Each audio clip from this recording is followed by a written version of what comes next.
One of the more challenging parts about painting in watercolor is that we essentially paint in reverse to other mediums. We are painting from our lightest values to our darkest values, and because of this, we have to keep the light in the front of our mind throughout the entire process.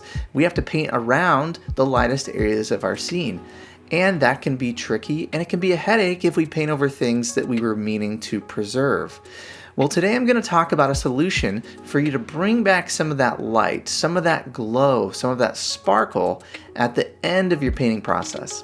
Let's take a look. I have a free gift for you. Watercolor is not a very forgiving medium. It's hard to correct. So having a plan from the beginning is crucial. That's why I created this free video lesson, 7 Secrets of Fresh, Powerful Painting. I give you 7 powerful tips that will help you plan your painting, mindfully paint your scene, and most importantly, know when you are done and avoid overworking. Many students have already watched this video lesson and are seeing great results, and I know that it can help you out as well. All you have to do is follow the link in the description down below, and you can start painting more fresh and powerful paintings. Because we paint in reverse to other mediums, from our lightest values to our darkest of darks, we have to think about the light throughout the whole process of our painting. Most of the time this isn't an issue. If there's large bright areas of our scene that we can paint around, those are easier to keep in mind and remember, and to paint around them as we go. Where we get into a little more of an issue is little highlights around your scene, the tops of cars, little bits that are catching the light on people's shoulders, on figures in your scene. Today I want to talk about a solution where you can regain some of these highlights if you've painted over them as you've gone through the scene. Now, another issue is we might not know where these highlights need to be until we can see the near finished product. You might not know that you need a little more attention in certain areas or a little bit of highlights to break up a large dark area of the scene. If you've watched many of my painting videos, that you know that traditionally I will use some white gouache at the end of my scene to add in some of these little highlights. Now, I don't use gouache for large areas of a painting, but really those little bits of highlights that I'm not able to paint around throughout the process. And I think this is a fine solution. I have nothing against using some gouache to regain some of these highlights in our scenes. But recently I've tried something brand new that I've never done before, and I want to show that to you today. You may have seen artists use an X-acto knife or a razor blade to scratch in highlights on their painting. Well, I'm going to take a few of my scenes today that could use a little bit more light, some highlights, some sparkle, and I'm going to use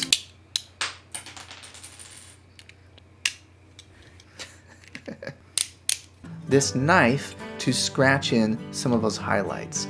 So this is a new process to me. I'm going to talk to you about the things that I like about it and the things I don't like about it, and some really good ways that you could use this in your own process. Let's take a look at that. So what I'm going to do is I'm going to look at some areas here where I want a little more highlights, and we're going to give it a try with this knife. So what if I want his hat to have a little more light on top? I'm going to scratch in a little highlight there. And how about his shoulder?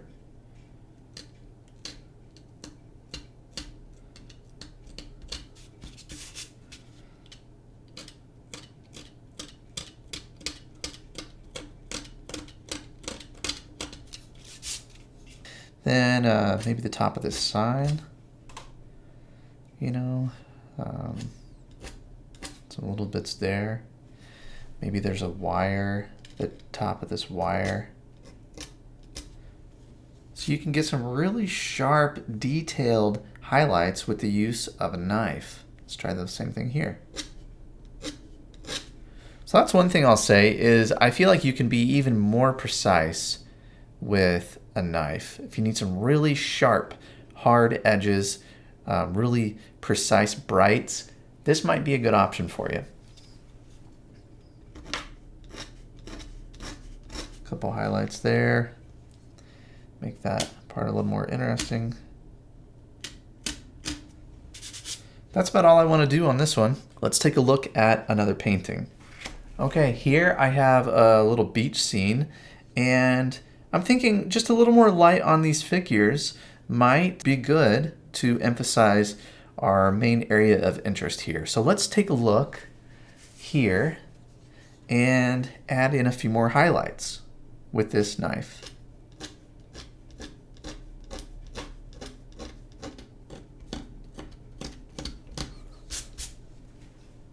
That's kind of interesting.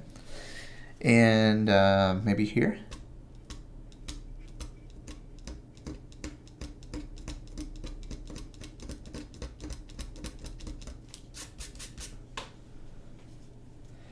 Maybe on the kid's shoulder, a little bit of sun catching there.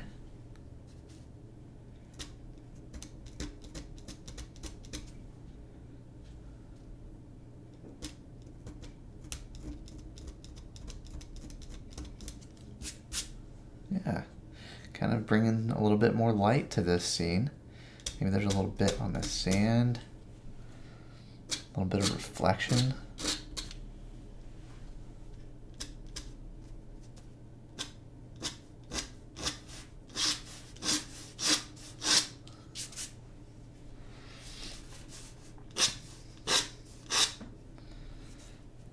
Well, I can tell you this, it's not a pleasant sound really, the scratching, but that's okay.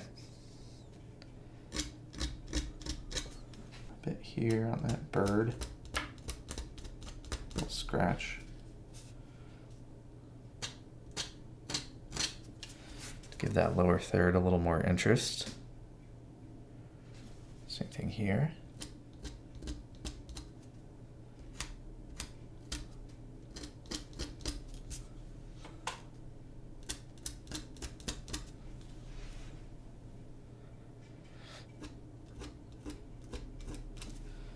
A little highlight on that bird up in the sky.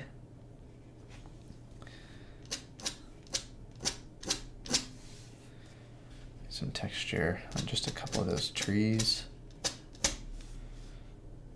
Yeah, I think that brought a little more life to this painting. Let's take a look at one more painting. Overall, I'm happy with the light in the scene, but I thought I would take my trusty little knife here and just scratch in a couple highlights on the car, maybe a little bit of the figures. And I did that a little bit with gouache, but I want to see if I can get a little more precise with a blade. So let's try this out. The first thing is the top of this car. I want to highlight here.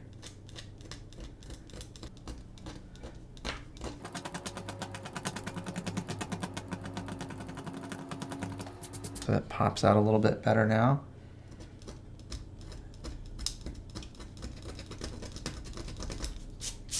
There. That's nice. That edge. Yeah, just like that. Okay.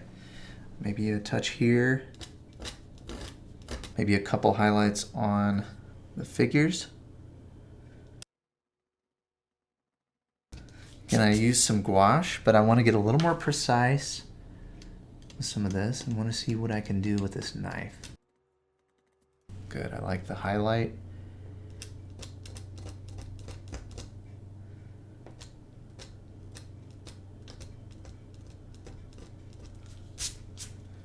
Yeah, I like that.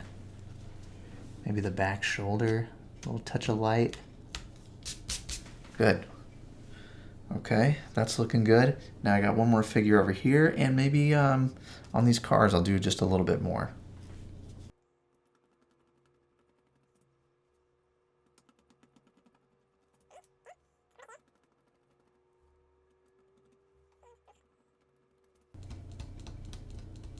Yeah, I think that helped kind of push the light a little bit more in this scene. So let's talk about the pros and cons of this approach. On the pro side, it's a pretty effective way to get some really great lights back into your scene. It's easy to use, you can be very precise with it, and it's very quick and easy. There are a couple drawbacks to this approach. One, it's permanent. You cannot correct it.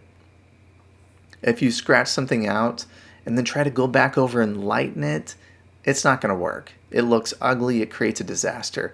So you want to keep it very fresh and do this with the understanding that this is a permanent change to your painting that you cannot fix. So with that in mind, you want to have a good plan and you want to be very precise in the highlights that you're trying to get, because once you scratch away that paper, there's no putting it back. You only want to do this on high quality paper. If you try to scratch away at cheap watercolor paper or sketch paper, I don't know that it's going to work very well, and you're probably going to tear a hole right through the paper. What we want to do is just scratch the surface. We're taking off the pigment of the paper. Now it does rip the paper a little bit, but with this high quality paper, I'm not pushing the knife all the way through and creating a hole in my painting. So you don't want to scrape away and create a hole. You want to use good quality paper where you can scrape away a thin layer and expose the white of the paper. So what do you think? Is this a good approach? Is this something that you're going to use? Have you done this before with success? Let me know in a comment below. And as always, if there's something that you would like to learn more about in watercolor, leave that in a comment below, because I would love to hear from you guys. And before you go, don't forget I have a free video lesson for you. 7 secrets of fresh, powerful painting. I give you 7 powerful tips that will help you plan your painting, mindfully paint your scene, and know when you are done and avoid overworking. All you have to do is follow the link in the description down below, and you can start painting more fresh and powerful paintings. And once again, thank you so much for spending time with me here today. Time is the most valuable thing that we have, and I appreciate you sharing your time with me. So keep moving forward in your learning, keep working at it, and I will see you next time.